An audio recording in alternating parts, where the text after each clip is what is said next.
since ako mo yung mas malapit. Here you go. Hi. Good afternoon. My name is Florencio from today. Yeah. My question is, it's your renewal of your endorsement for Fresh Bliss.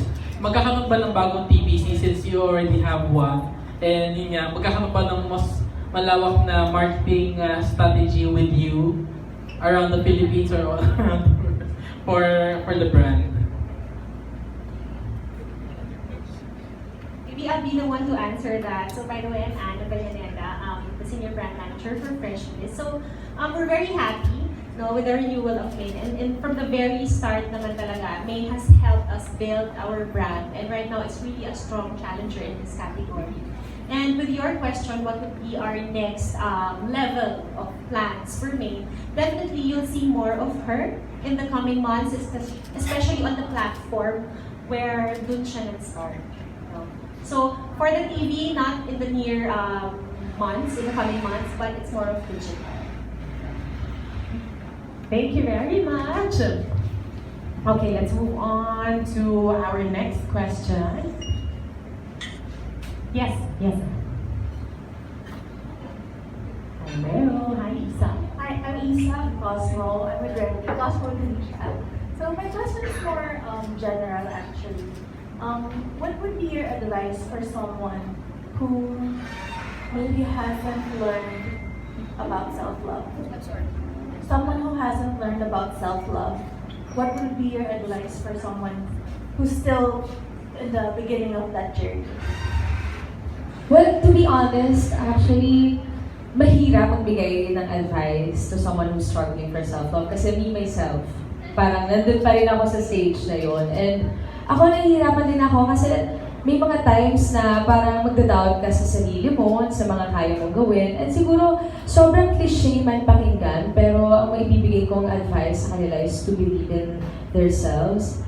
Na yun kasi yung unang pinakailangan para mahalin at tanggapin mo yung flaws mo and lahat about yourself is maniwala ka, and siguro doon magsa-start kapag tinanggap mo yung flaws, what you can do and what you cannot do, what you have and what you do not have. Doon siya magsa-start eventually pag natanggap mo na lahat ng kakulangan sa sarili mo, yung mga kaya mong gawin. Feeling ko may reach mo rin yung self-love na ina-attain naman nating lahat. Pero it's a never-ending process, I believe, kasi marami tayong moments in life na talagang magda-doubt talaga tayo. So, ayun, you just have to keep trying.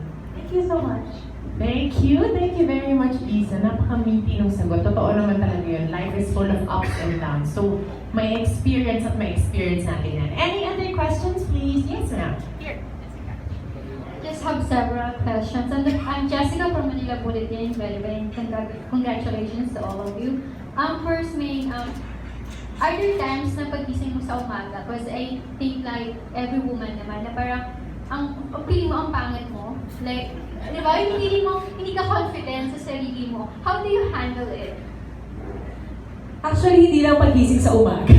Parang buong araw, yan yung struggle ko. Ewan ko, feeling ko kasi hindi mo naman mabibase yung pagiging confident mo the way you see yourself in the mirror. Alam mo yun, talagang may mga times naman talaga tayo na we don't feel pretty, we don't feel confident, pero we get through it naman every day. So parang, ewan ko, ako, siguro sanayan lang. Ako sanay na ako ng ganon. Parang alam ko yung imperfections ko, alam ko when I feel pretty and when I don't feel pretty. So parang ako, tinatanggap ko lang yung mga ganong moments kasi feeling ko lahat naman ng babae, kahit pa sinong babae yan, kahit sinong magandang babae, kahit Hollywood stars, nararamdaman nila. So it's really part of womanhood, I guess. My next question is, can you share with us your beauty secrets of daily routine mo? Daily routine! Hindi na makeup. Daily routine. Parang you woke up like that ang fresh. Kasi, well, actually, pinaka-importante talaga tulad ng sinabi ko kanina is sleep and water. Kailangan talaga natin mag-hydrate all the time para to keep our skin clear, di ba? Tsaka ako kasi ayoko na masyadong maraming nilalagay sa face.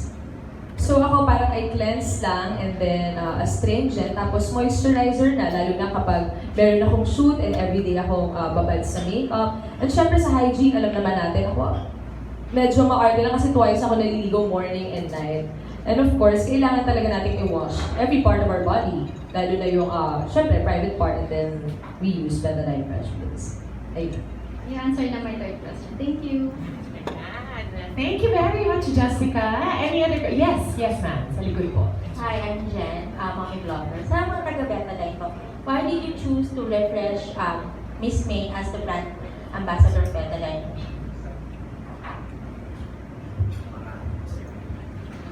Siguro, on behalf of Mundi Pharma Philippines, we'd like to thank Maine for renewing her partnership with us. We think that Maine really, encapsulates what the brand stands for. Her youth, her vibrance, her positive attitude. And yet, as we all, mature, we also change the way we conduct ourselves. But I think the main reason why we chose to renew our ties with Maine Mendoza is because really we find that there's a perfect fit for what our product stands for: freshness, positive living, and having a positive aura overall. Thank you very much, Ian. Yes, we have one more question. Hi, man. I am Conrad from WhatsApp.ph. How do you think that your fans now feel? How do you think that your fans feel now that you have partnership with Fresh Bliss has been refreshed? Happy, syempre. Kasi sila yung mga fans ko naman very supportive ever since. And iba syempre yung pakiramdam din sa akin na na-renew yung contract ko with them. And syempre iba rin sa kanila. Kasi lahat ng bagay na in-endorse ko, mga brands na in-endorse ko, pinapatronize talaga nila. So, ngayon, super tutok sila ngayon for sure. So, yung FB Live natin, hi guys. Thank you. Salamat sa pagsuporta sa mga in-endorse ng produkto. Thank you very much. At syempre, sa akin mo din para natin. Thank you so much, May. Yes, we have another question. Hello, hi, I'm Jen from the California Outlet. How did the partnership with Fresh Bliss affect your career? Well, alam naman natin na ever since meron mga brands na nagtitiwala sa akin as an endorser, and iba pa rin kasi isa sila sa mga nag-stick sa akin. So parang dahil nakakatuwa yun para sa mga fans, sa mga consumers, since talagang pinapatronize nga nila, tulad ng sabi ko, yung mga in-endorse ko product na ginagamit talaga nila. So parang big deal din talaga sa akin na na-renew yung contract ko dito. And sana tumagal pa yung pagsasamahan namin ng Fresh Bliss. Kasi ayun, talagang sinusuportahan din naman talaga ng mga supporters ko. Ako, may mukhang super tagal pa talaga. Si Miss Anna nodding her head talaga over here. Thank you po, salamat po for keeping me. O, diba? Si May I for Keeps. Yes! Meron po tayong tanong. Yeah, good afternoon. I'm Len Averia. I'm a casting director. And then my question is, when the weather changes, ito ba may bearing sa different set ng Bliss? When it's summer, what do we use? When it's rainy season, what do we use? My preference? Well, ako kasi stick lang ako dun sa mga ginagamit, dun sa ginagamit ko talaga sa moisturizing calendula po.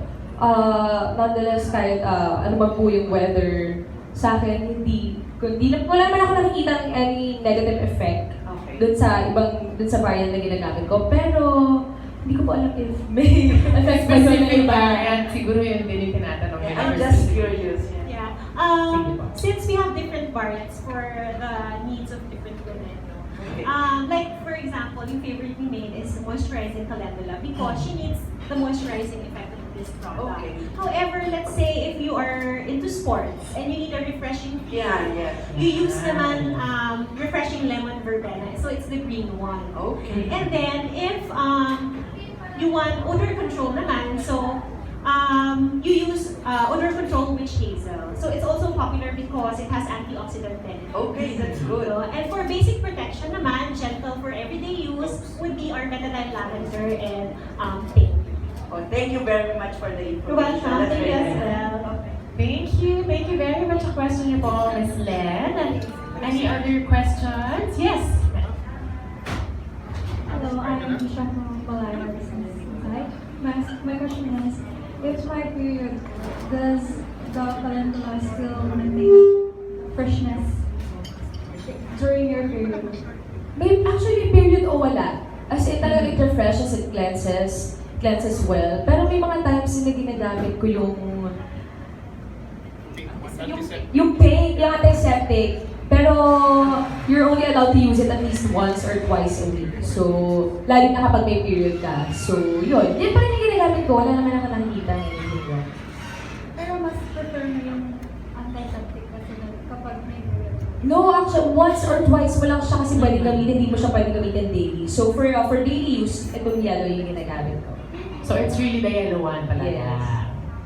Okay, let's see from our friends if we still have any other questions. Yes? Manila. Have you always been a girly girl? Well, hindi ko alam kung ma-define ko yung sarili ko as a girly girl. Pero feeling ko hindi ako salas. Tingin mo ba girly girl ako? Parang feeling ko hindi. Sa gitna lang ako. She adjusts eh. Parang kung boys, one of the boys. Kung if it's a girl, girly girl siya talaga. Ano yun? Parang nandun siya sa lahat.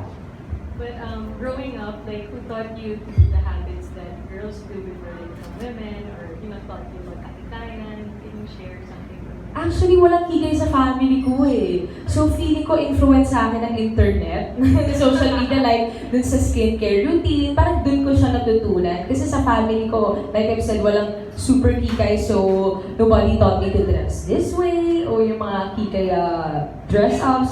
So, feeling ko, sarili ko lang. Kaka-explore ko or yung curiosity ko, kaka-research, so gano'n. Feeling ko naman nakatulong naman siya in a good way. How does it feel now that you endorse not just feminine products, but also makeup and stuff like that, that you've reached the pinnacle of idol status? Grabe naman. Grabe yung pinaka-idol status. Wala, nakakatuwa kasi kahit I consider myself na hindi ako girly girl. Talagang ako pa rin yung pinipili nila as an influencer, like yung sa Max, yung sa makeup, as an ambassador, and as the endorser of Fresh Bliss. So nakakatuwa na yun yung nakikita nila sa akin. Na siguro naman worthy din naman ako dahil sila naman yung nakakita to endorse their products. Thank you, Maine. I'm so enjoying listening to her. Grabe, napaka-humble pa din, di ba? Alright, any other questions po? Naka-start yata sa likod. Yes, yes. Sir, I can from AAA. Any other questions from our friends from the media? Huwag na daw mahiya. Yes. I have a question for the Betadine group. You have added 3 new variants for Betadine Fresh Bliss. What makes these 3 variants stand out from the other feminine wash products out there in the market? What makes you think these 3 variants will, make the users change? Switch. Thank you, Sir Ray. Alright. For our 3 new variants, actually, it's a very specialized product line as compared to the 2 basic daily protection and general cleansing. I cannot say for other brands, but our product has natural ingredients. So the calendula, witch hazel, the lemon verbena, they are made up of all natural ingredients talaga, hindi synthetic. And gynecologically tested, we have studies to prove that also. And then paraben-free, so soap-free ang feminine wash natin. And of course, pH level-wise, it's in the ideal pH level as well.